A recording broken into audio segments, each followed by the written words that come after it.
Our news summary for this Tuesday, 21st of July. Good evening.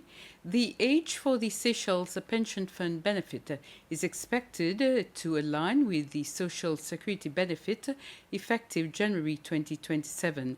That is at 63 years. The Minister for Finance, Economic Planning, Trade and Investment, Pierre Laporte, made the comment this afternoon during a press conference at the ministry's headquarters at Liberty House. Minister Laporte said that this will be confirmed during the budget address later this year. He was speaking at the official presentation of the Seychelles Pension Fund's annual report for 2025. Presently, the age set for the benefit is at 65 years old compared to the Social Security benefits, which is 63 years old. The Seychelles Pension Fund provides lifetime age pensions, incapacity pensions, and lump sum payments based on mandatory and voluntary contributions, ensuring financial security for members during retirement or in cases of incapacity. Starlink gives Seychellois another choice of internet service provider and is expected to improve connectivity while helping to attract further investment.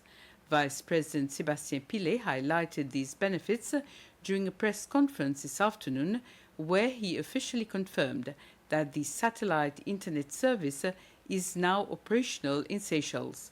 Also present at the press conference were the chairman and the chief executive officer of the Seychelles Communications Regulatory Authority. Vice President Pillet also announced that an official launch ceremony for Starlink will be held in the near future. This is a manifestation of The minister responsible. This is a manifestation of a commitment made by the president that we will have Starlink. There were a lot of doubters. There's been a lot of criticism, but we remain quiet, as we've done in a lot of things, and allowed the net result to show for itself. And now that we have Starlink, the next step now is to look at the availability of it for everybody, for people to start getting access to it.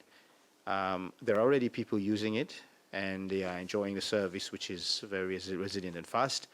We're not here to promote Starlink, but we just feel that Starlink provides another opportunity for the people of Seychelles, for the consumers, to get access to another kind of product, another level of offering, and this will also provide what we hope can be a shake-up within the telecommunications sphere, and in terms of digital technology, what the advantages that can be, but also in terms of service and access, and how this service and access can be improved, becomes more cost-effective for everyone. The European Union and Seychelles will sign the new Fisheries Partnership Agreement this coming Monday, the 27th of July. Both sides have already agreed on the protocols of this agreement. The minister responsible for fisheries and the blue economy, Wallace Cosgrove, gave an updated account of this agreement that expired in February this year. He was responding to inquiries from the leader of the opposition, Bernard Georges, on the status of the agreement, why the delay in signing a new agreement, and its effect on the economy. Minister Cosgrove says there will be an increase in access fee for EU sinners to fish in Seychelles waters, in sectorial support, in reference tonnage, and license fee for first 800 tonnage. However, he acknowledged that the delay in signing a new agreement has had an adverse effect on the Seychelles Fisheries Authority's budget, as it is this entity that collects revenues linked to the agreement.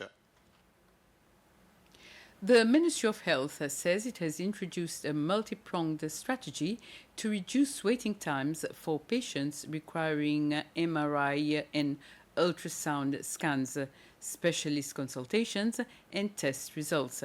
The Health Minister, Dr. Marvin Fanny, told the National Assembly that measures include reserving 20% of daily scan appointments for emergency cases, grouping similar examinations to improve efficiency, and prioritizing urgent patients. He also said that radiologists are providing preliminary reports to doctors within hours, while standardized MRI procedures have reduced waiting times for routine patients from 7 days to between 4 and 5 days. The measures introduced this year are already showing encouraging results. The Ministry of Health says the Beauvallon Health Centre is set to undergo its first major renovation since opening 15 years ago. Health Minister Dr. Marvin Fani told the National Assembly that the project has been included in the Ministry's 2027 budget proposal with 4 million rupees earmarked for the work. The renovation will include replacing ceilings, repairing damaged surfaces, rebuilding toilets, repainting the interior and exterior, and carrying out other essential maintenance. Responding to a question from Beauvallon MNE John Waro, the minister also announced that an ambulance will be stationed in the northern region from 8 a.m. to 4 p.m. daily as part of the ministry's decentralization plan and following the recent donation of ambulances by the Government of India. The new service is expected to begin on September the 1st. Women who want to start a new small business in Seychelles will soon be able to get a center where they can start doing certain works. This after the concerned authorities have unveiled a plaque and deposited the first block for the beginning of an innovation center.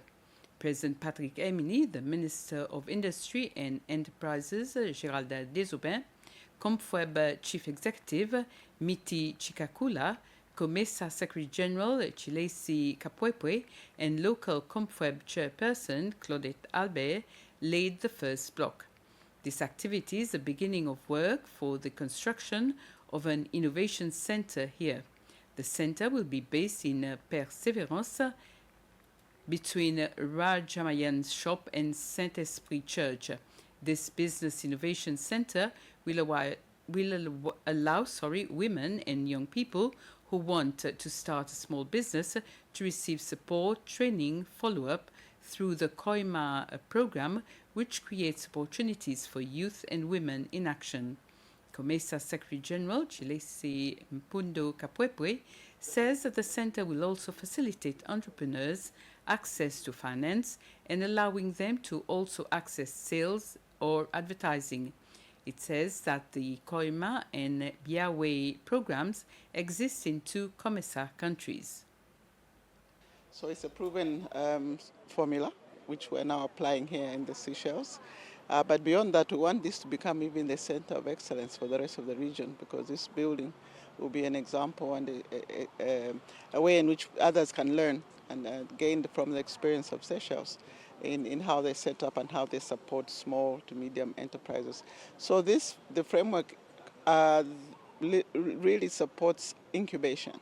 So the startup, you know that it's very difficult to break into the market when you're a small, medium enterprise. No, you've got no history record, you don't have a huge bank account, but you have to start somewhere. So this will give that opportunity for many youth and women who would maybe otherwise not have been able to venture. Venturing in a business, when you say that young women, ladies can venture in business, we know the problem is how to get the raw material. Is there any ways of facilitating for raw material? So one of the things that we do when we support such enterprises is to also have what we call clustering, which means bringing together more than one. Because if you try to do it as an individual, then even the pricing is probably different and more difficult. But if you do it as a group or as a cluster, then it's much easier for you to negotiate better terms and to get better pricing for your inputs. President Patrick Emini has accepted the accreditation documents of 2 new ambassadors and a High Commissioner this morning. These were the ambassadors from Algeria, Slovakia, and Ghana's High Commissioner to Seychelles. 3 newly accredited diplomats presented their credentials to President Dr. Patrick Emini at State House today. Algeria's Ambassador Miloud Ben Maklouf said that talks focused on economic development. Slovakia's Ambassador Maroš Mitrik reaffirmed his country's support for higher education opportunities for Seychelles students, particularly in medicine. And Ghana's High Commissioner Benjamin Anani Kouachi highlighted the long-standing friendship between Ghana and Seychelles and discussed strengthening cooperation in the sustainable management of natural resources. All 3 diplomats are non-resident ambassadors based elsewhere in the region. And this brings us to the end of this news summary. Have a very pleasant evening.